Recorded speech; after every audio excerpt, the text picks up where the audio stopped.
समास समास का शाब्दिक अर्थ है संक्षिप्त, शॉर्ट, जिसको हम बोलते हैं शॉर्ट, संक्षिप्त। नमस्कार दोस्तों, आज की वीडियो में हम पढ़ेंगे समास किसे कहते हैं और समास और जो संधि होती है उसमें क्या अंतर होता है। कुछ लोग समास और संधि की परिभाषा लगभग सेम सेम समझते हैं, तो मैं आपको बताना चाहूँगा समास किसे कहते हैं और संधि किसे कहते हैं, और जो समास है उस समास का एक भाग आज हम पढ़ेंगे, क्योंकि वीडियो हमारी बहुत लंबी हो जा रही है, इसलिए हम एक ही भाग इसका पढ़ेंगे। तो आपको बताना चाहेंगे समास किसे कहते हैं। समास क्या होता है, जो हमारे दो शब्द होते हैं, जो सार्थक शब्द होते हैं हमारे, उन शब्दों के मेल से, दो शब्दों के मेल से एक नया शब्द बनता है। देखिए, दो शब्दों के मेल से एक नया, एक विकार उत्पन्न होगा, एक परिवर्तन होगा, उसको हम बोलते हैं समास बोलते हैं। सुनिए, तो क्या कहा मैंने, दो शब्दों के मेल से एक नया शब्द बनेगा, उसको हम बोलते हैं समास कहते हैं।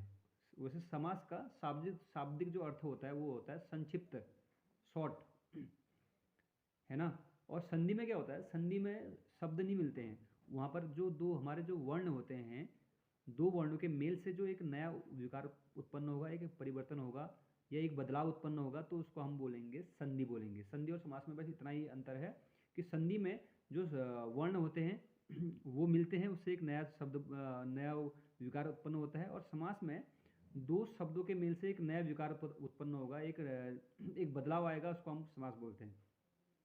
तो आज की वीडियो में हम पढ़ेंगे समास।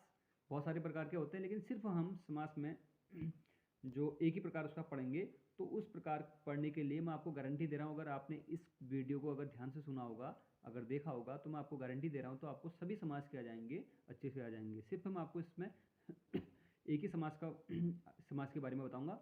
और इस समास को पढ़ने से पहले आपको तीन चीज़ें मुख्यतः पढ़नी है। देखिए, हर समास को पढ़ने के लिए आपको तीन चीज़ें मुख्यतः पढ़नी है।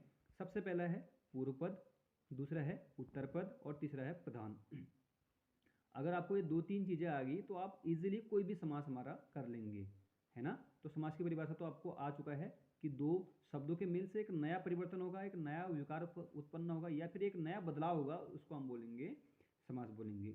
और संधि में दो वर्ण क्या कहते हैं मिलते हैं, उससे एक नया विकार उत्पन्न होता है। तो देखिए, पूर्व पद और दूसरा उत्तर पद और तीसरा प्रधान। तो यहाँ पर देखिए, पूर्व पद किसे कहते हैं, हमको जानना पड़ेगा किसे कहते हैं पूर्व पद। देखिए, पूर्व मतलब होता है पहले। देखिए, पूर्व पद और दूसरा है उत्तर पद बाद में, और प्रधान मेन। अब इसको पढ़ते हैं पहले हम। पूर्व पद किसे कहते हैं। देखिए, जब जो हमारा शब्द जो समास होगा, उस समास में आपने देखा होगा समास दो शब्दों का मेल है। तो दो शब्द का मेल है, जो पहला जो लिखा होगा शब्द, जो पहला शब्द होगा उसको हम बोलेंगे पूर्व पद कहेंगे। क्या कहेंगे, जो पहला शब्द होगा उसको हम पूर्व मतलब पहले, जो पहला होगा उसको हम पूर्व पद कहेंगे। और जो बाद में होगा, जो दूसरे नंबर पर होगा, उसको हम बोलेंगे उत्तर पद कहेंगे। ये समास के जितने भेद होते हैं सब आपको आ जाएंगे। बस दो तीन चीज़ें आपको याद करनी है, एक पहला पूर्व पद, दूसरा उत्तर पद, और तीसरा प्रधान। फिर से बताना चाहेंगे, पूर्व मतलब होता है पहला, जो पूर्व पद जो पहले लिखा होगा, जो शब्द पहले आएगा, जो सार्थक शब्द जो पहले आएगा उसको पूर्व पद कहेंगे। और जो बाद में आएगा उसको हम उत्तर पद कहेंगे, है ना। तो समझ गए होंगे, दो शब्द हमारे पास है। जैसे मैं लिखूं नील कमल, लिखूं यहाँ पर देखिए, मैं लिखूं नील कमल, यहाँ पर देखिए जैसे जो नील लिखा है मैंने, ये सार्थक शब्द नील लिखा है, तो नील पहले देखिए, ये एक शब्द ये है, एक शब्द ये है, दो शब्दों के मेल से नील कमल बनाया। देखिए, नील और कमल से नील कमल बनाया, तो दो शब्द है यहाँ पर।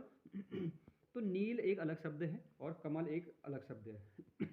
तो बात करेंगे, तो पहले क्या लिखा हमने, नील लिखा है, तो नील हमारा पूर्व में लिखा है, पहले लिखा है, तो उसको हम पूर्व पद कहेंगे।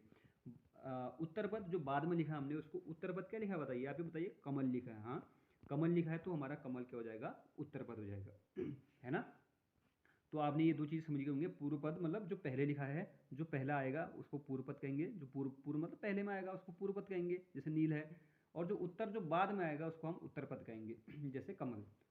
जितने भी हमारे समास होंगे उसमें पहले वाला देखेंगे तो पूर्व पद कहलाएगा, और बाद वाला उत्तर पद कहलाएगा। अगला है हम प्रधान।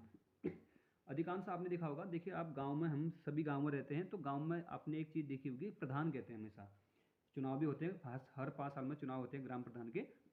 तो प्रधान को अगर एक सामान्य शब्दों अगर हम समझे तो प्रधान उस गांव का पहला व्यक्ति होता है। जितने भी काम होते हैं, जो हमारे प्रशासनिक काम होते हैं, जो भी और महत्वपूर्ण काम होते हैं, वो सभी प्रधान करता है। अगर अर्थात बगैर प्रधान के बहुत हमारा काम नहीं हो पाएगा। तो प्रधान एक प्रकार का उस गांव का मेन है, उस चीज़ का मेन है। वैसे यहाँ पर भी देखिए दो शब्द हमारे पास, एक पूर्व पद और एक उत्तर पद। देखिए नील पूर्व पद और कमल उत्तर पद, है ना। हमको ये देखना है और इसमें से देखना है इसमें से प्रधान मतलब मेन कौन है। देखिए नील और कमल में से इसमें से कौन मेन है करके ये भी देखना है आपने। तीन चीज़ें अब हमने सीखनी है, पूर्व पद, उत्तर पद और हमारा प्रधान। अगर ये आपको आ जाएगा तो आप अच्छे से इसको समझ जाएंगे। तो आज की वीडियो में हम सिर्फ पढ़ेंगे द्विगु समास पढ़ेंगे हम। कौन समास पढ़ेंगे, क्योंकि वीडियो हमारी बहुत सारी लंबी हो जा रही है, तो इसलिए आज की वीडियो में, इस वीडियो में हम सिर्फ द्विगु समास पढ़ेंगे। कौन सा समास पढ़ेंगे? द्विगु समास पढ़ेंगे। और वीडियो बहुत लंबी हो जा रही है, इसलिए मुझे एक ही समास पढ़ाना पड़ रहा है। अगर आप ध्यान से देखेंगे तो फिर आपके लिए अलग से वीडियो बनाएंगे। तो द्विगु समास, देखिए समास तो है लेकिन द्विगु, देखिए आपने पढ़े होंगे एक वचन, द्विवचन, बहुवचन, ऐसे पढ़े ना। तो द्वि का मतलब देखिए द्वि मतलब दो, एक साफ ही कह रहा हूँ। देखिए द्वि हम नहीं कहते हैं एक वचन, द्विवचन और बहुवचन। जहाँ पर एक ही चीज एक ही की बात होती है तो एक वचन, जहाँ पर दो लोगों की बात होती है द्विवचन, और जहाँ पर बहुत सारे, दो से अधिक, उनको हम बहुवचन बोलते हैं। तो यहाँ पर मेरे को आपको संज्ञा अंज्ञा कुछ और चीज़ें नहीं बता रहा हूँ, मैं आपको और चीज़ें नहीं बता रहा हूँ। सिर्फ यहाँ पर द्वि का मतलब क्या होता है, दो से मतलब है। तो बताइए दो क्या है हमारा? एक दो। एक और दो हमारा है संख्या है। देखिए मैथ्स अब हल्का सा गणितीय रूप में चलेंगे। संख्या है ना, संख्या 1 2 3 4 5 6 7 8 9 जो भी हमारे हैं, ये हमारी संख्या होती है ना। तो द्विगु समास, अब देखिए साफ कह दे रहा आपसे पहले कि द्विगु समास में क्या होगा। बोले देखिए द्विगु समास ऐसा समास होगा जिसका जो पहला पद, देखो मैंने कहा ना, हमेशा जब भी समास होगा एक पूर्व पद होगा, एक उत्तर पद होगा ना, तो उन्हीं में से एक प्रधान भी होगा, मेन होगा, मेन रोल होगा उसका। दोनों में से, पूर्व पद और उत्तर पद में से कोई ना कोई मेन होता है। कभी कोई पूर्व पद होता है, कभी उत्तर पद होता है। तो द्विगु समास में देखिए, द्विगु समास की परिभाषा क्या होगी? द्वि मतलब दो कह रहा है, संख्यात्मक। तो ऐसा समास देखिए द्विगु समास में क्या होगा, ऐसा समास जिसका पूर्व पद, देखिए पूर्व पद मतलब जो पहला पद होगा वो क्या होगा हमारा, जो पूर्व पद होगा वो संख्यात्मक होगा। देखिए संख्या, देखिए मैंने कहा ना द्वि मतलब दो, संख्यात्मक है ना। जो पहला पद होगा अर्थात जो पहले लिखा जाएगा उसको हम पूर्व पद बोलेंगे, जिसका पूर्व पद जो होगा संख्यात्मक होगा, कोई नंबर होगा, जैसे 1 2 3 4 5 6 7 8 9 10, ऐसा कुछ भी हो सकता है, 1 से लेकर 100 1000 कितने भी हो सकते हैं। अर्थात पहला जो पद होगा वो संख्यात्मक होगा, और जो उत्तर पद होगा वो उसका प्रधान होगा। देखिए बहुत मेन है। पूर्व पद क्या होगा, देखिए आदि परिभाषा से तो हम समझ जाएंगे कि कौन सा समास करके। जिसका पूर्व पद क्या होगा, संख्यात्मक होगा, इससे भी हम समझ जाएंगे कि वो हमारा कौन सा समास हो जाएगा, द्विगु समास हो जाएगा।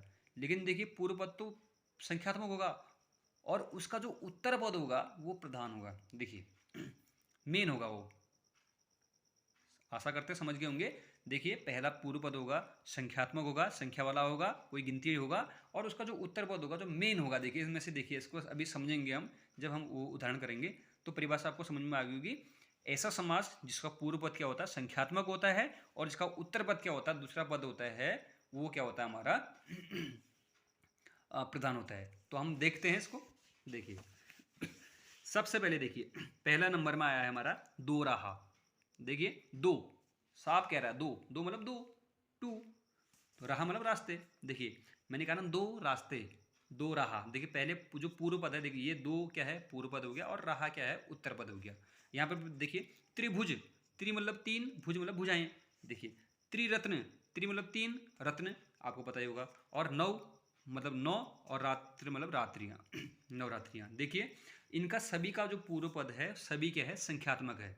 लेकिन इससे तो हम 90% समझ गए, लेकिन इसको 100% समझने के लिए देखिए अगर मैं बात करूं इसका, अगर मैं देखिए इनमें से कौन प्रधान होगा, हम कैसे समझेंगे इसमें से प्रधान कौन होगा, कौन मेन है। देखिए अगर मैं बात करूं सिर्फ, देखिए दो कहूं मैं, दो, अगर मैं किसी व्यक्ति से कहूं दो, दो, टू, टू कहूं, तो ये एक अधूरा वाक्य है। देखिए अब दो, जब तक हमको इसका उत्तर पद पता नहीं चलेगा ना, तो हमारा इसमें संशय बना रहेगा आखिरकार कहना क्या जाता है। अगर मैं कहूंगा किसी दो, टू, टू, वो कहेगा भैया क्या टू, क्या दो, टू क्या है।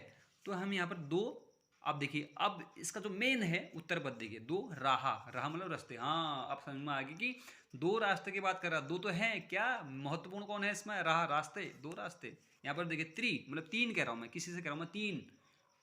अगर मैंने किसी से कहा तीन कहा तो ये हमारा वाक्य अधूरा है। हम तीन कहेंगे तो हम तीन कुछ भी हो सकता है, तीन कॉपी हो सकते हैं, तीन पेन हो सकते हैं, तीन किताब हो सकते हैं, तीन बोतल हो सकते हैं, कुछ भी हो सकते हैं। तो ये हमारा मेन नहीं है, हालांकि संख्यात्मक है। अब जैसे मैं कहूँगा तीन, भैया आगे क्या है, जो प्रधान क्या है इसमें, भुज मतलब भुजाएं। हाँ, तीन भुजाएं हैं भैया।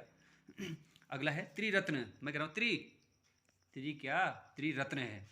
नौ, नौ मतलब नौ, और नौ रात्रि, नौ। हाँ, नौ, नौ से नौ तो हमारा क्या कहते हैं, क्या है हमारा नौ, नौ हमारा संख्यात्मक है। और रात्रि, हाँ नौ अगर हम कहेंगे, किसी से कहूँगा मैं नौ, तो वो क्या गाएगा, क्योंकि इसमें प्रधान कौन है, प्रधान है हमारा जो उत्तर पद है हमारा, रात्रि।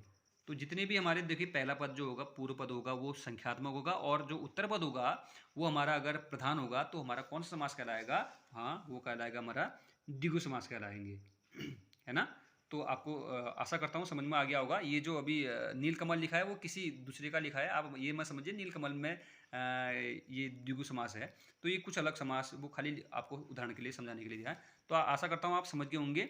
तो किसे कहते हैं द्विगु समास, ऐसा समास जिसका पूर्व पद क्या होता है, संख्यात्मक होता है, और जिसका उत्तर पद क्या होता है, वो प्रधान होता है, उसको हम बोलते हैं द्विगु समास बोलते हैं। और समास किसे कहते हैं, दो शब्दों के मेल से, दो शब्द आपस में मिलेंगे, उसके मेल से एक नया शब्द जनरेट होगा, एक नया शब्द बनेगा, या फिर एक नया परिवर्तन होगा, उसको हम बोलते हैं समास बोलते हैं। और दो वर्णों वर्णों के मेल से जो एक नया शब्द बनेगा, उसको हम बोलते हैं संधि बोलते हैं। धन्यवाद।